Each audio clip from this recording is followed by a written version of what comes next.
हमारे पास चार्ज है, ठीक है, ये क्यू चार्ज है, ठीक है, ये भी हमारा क्यू चार्ज है। अब डिपेंड करेगा कि दोनों का साइन क्या है, ठीक है। अगर ये प्लस प्लस है, ये भी प्लस प्लस है, तो ये इस पर इधर की तरफ फोर्स लगाएगा, है ना। लाइन ऑफ एक्शन क्या होगा, सेम होता है। लाइन ऑफ एक्शन क्या होगा, सेम होगा। तो जैसे आपको लाइन ऑफ एक्शन क्या है, आप दोनों पॉइंट को कंबाइन कर लो, ठीक है। Once you connect the point, okay, both point you will get line of action, okay. फिर ये फोर्स क्या होगा, रिपेल कर रहा है एक दूसरे को। तो ये फोर्स चार्ज क्या है, प्लस है ना। प्लस प्लस है मतलब क्या है, हाइड्रोजन हाइड्रोजन हो सकता है ना, प्रोटॉन प्रोटॉन हो सकता है ना। तो कोई भी प्लस चार्ज यहाँ पे हम रख दिया, है ना, ठीक है। +1 यूनिट का रख दिया, +2 यूनिट का रख दिया, है ना, डिपेंड्स, ओके, ठीक है, नो प्रॉब्लम है।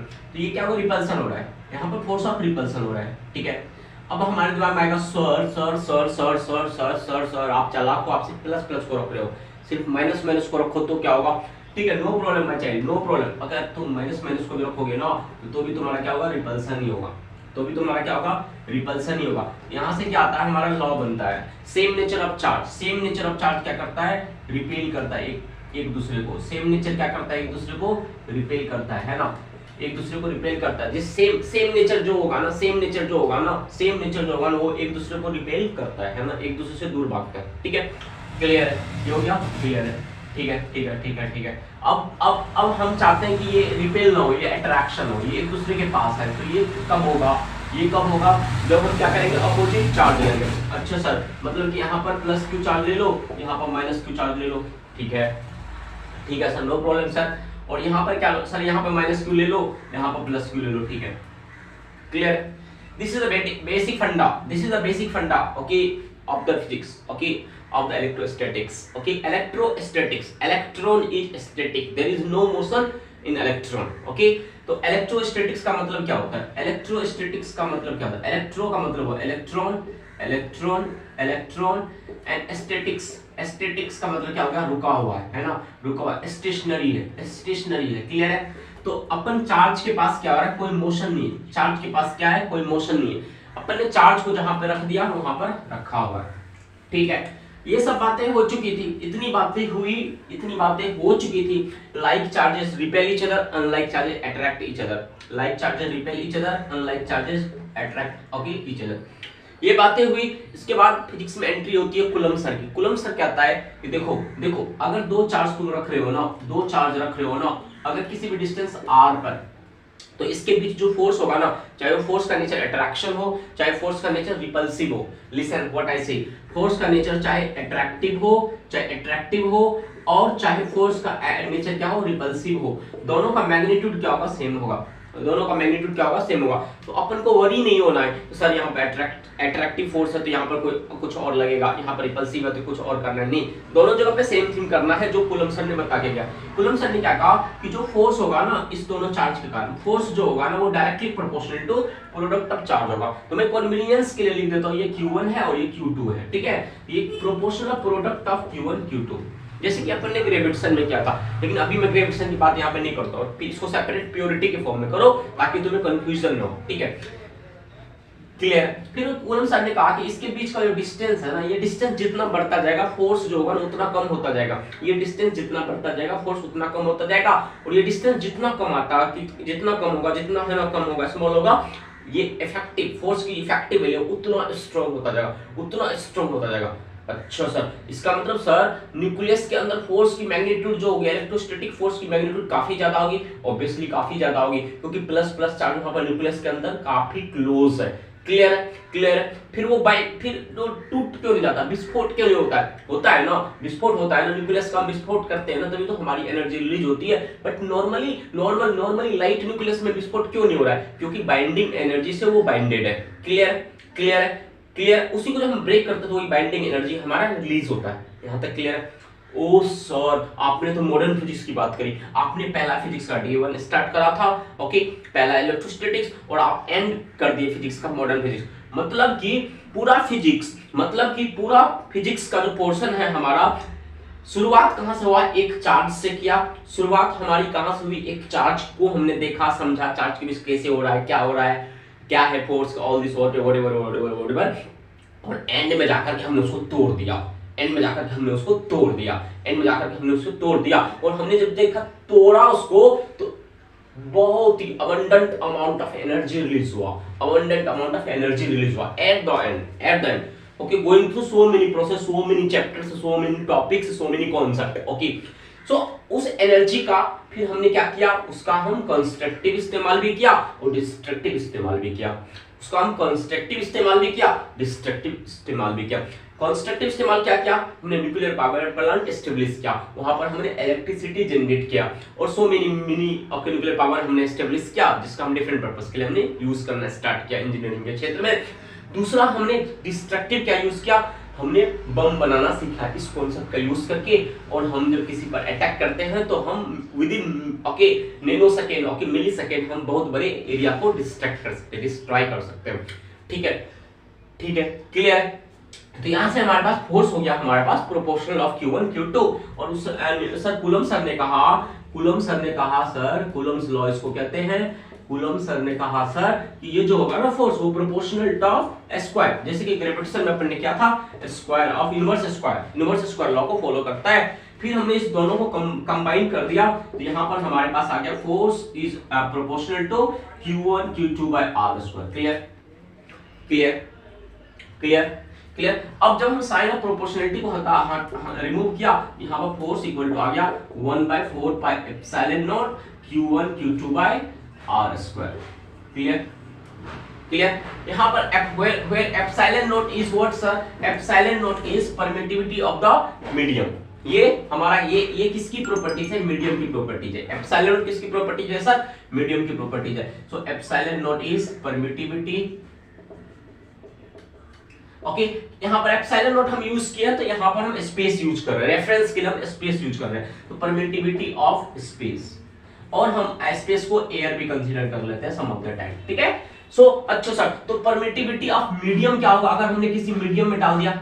Good question, trust me, very good question. अच्छा, तो अगर हम किसी मीडियम में डालें तो हम क्या करेंगे सर? अच्छा, हम क्या करेंगे? सपोज आई डोंट नो, मेरे को पता नहीं, सच बता रहा हूं, ट्रस्ट मी, मेरे को पता नहीं। अच्छा, तो मैं कह रहा हूं ना, ऐसा करते हैं ना, एयर या मीडियम, जो स्पेस में वर्ड यूज कर रहा हूं, ठीक है। तो स्पेस की जो परमिटिविटी है ना, स्पेस की जो परमिटिविटी है ना, इसके रिस्पेक्ट में हम दूसरे मीडियम को डिफाइन करते हैं। अच्छा सर, तो आप कुछ ऐसा रिलेटिव परमिटिविटी का कांसेप्ट यूज करोगे, रिलेटिव परमिटिविटी का कांसेप्ट यूज करोगे। एग्जैक्टली। तो अपन यहां पे क्या करते हैं, रिलेटिव परमिटिविटी का कांसेप्ट यूज करते हैं। तो रिलेटिव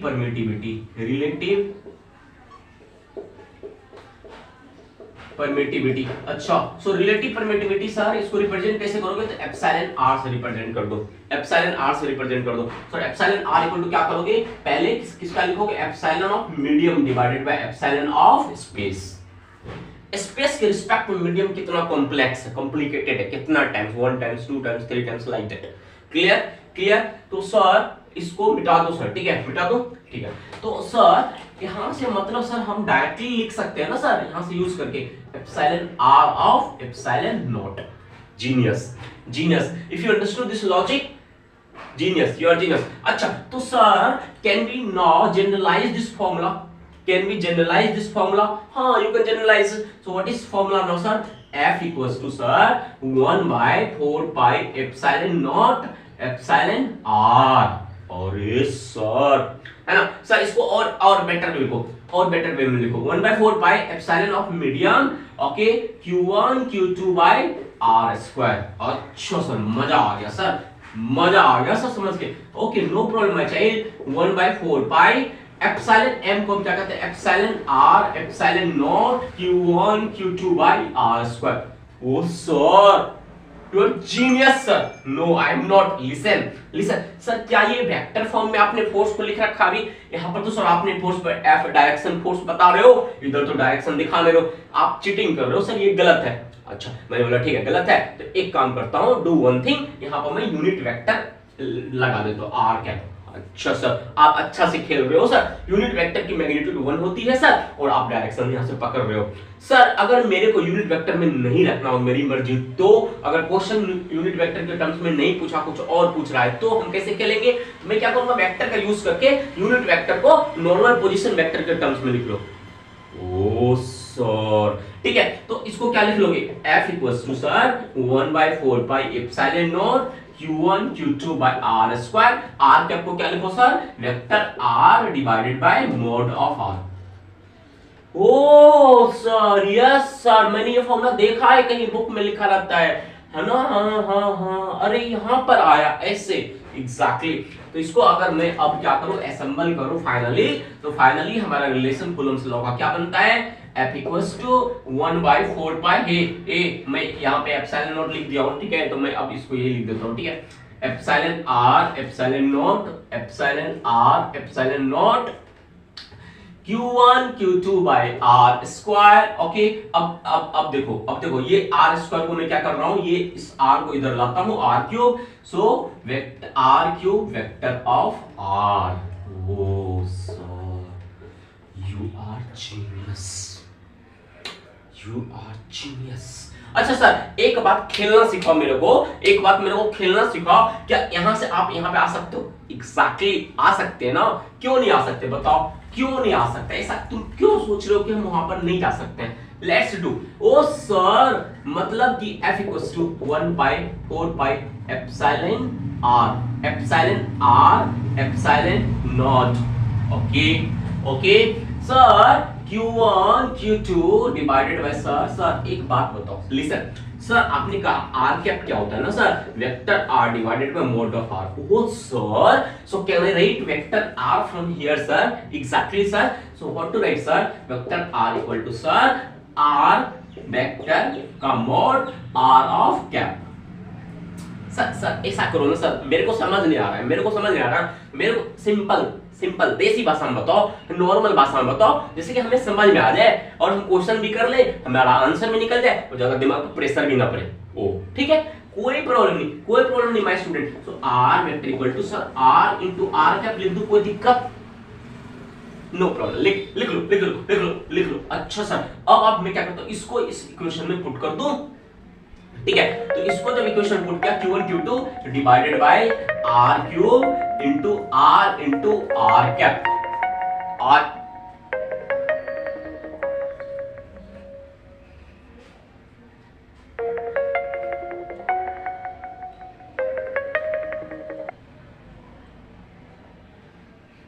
क्लियर। सो इसको हमने क्या कर दिया sir, r into R cap. Sir r से r कैंसिल हो गया, wow, yes sir. So from my child, from here what can you say, force equals to sir 1/4 pi epsilon r epsilon not Q1 Q2 by r square r cap. Sir थोड़े देर के लिए मेरे को force की direction में interest नहीं है, थोड़े देर के लिए, आई वांट ओनली मैग्नीट्यूड, तो can I remove this? Exactly, you can remove it, no problem. So what to write sir, magnitude here, you have to write magnitude here, okay, so this will be what, 1/4 pi epsilon r epsilon not Q1 Q2 by r square mod of r cap, clear? So sir, mod of r cap is 1 na sir, because it's unit vector, exactly. So now can I write directly sir, f equals to sir, mod of f equals to 1/4 pi epsilon r epsilon not Q1 Q2 by r square, ठीक है।